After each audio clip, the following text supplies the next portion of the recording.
Breaking news, জয়সা আইসিসির chairman হয়ে গেলেন। অফিসিয়ালভাবে ঘোষণা করে দিল আইসিসি জয়সার নাম। অনেক বড় পদ পেয়ে গেলেন জয়সা। কংগ্রাচুলেশন জয়সাকে।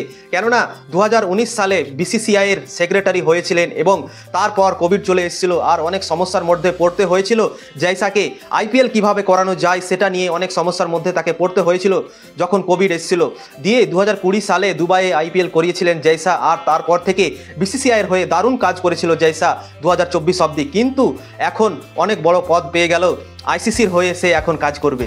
কেননা পাকিস্তানের জন্য এখন খুবই খারাপ হলো জয়সা আইসিসির চেয়ারম্যান হওয়াতে। কেননা সব পাওয়ার এখন জয়সার হাতে চলে এসছে। 2025 সালে চ্যাম্পিয়ন্স ট্রফি পাকিস্তানে হবে। এখন জয়সা আইসিসির চেয়ারম্যান হয়ে গেছেন এবং অনেক খাতরা হয়ে গেল পাকিস্তানের জন্য। কেননা এখন জয়সা যেভাবে চাইবেন সেভাবে করাতে পারবে চ্যাম্পিয়ন্স ট্রফি। তো জয়সা যদি চায় ভারতের দল পাকিস্তানে গিয়ে চ্যাম্পিয়ন্স ট্রফি খেলবে, সেটাও সে করতে পারবে।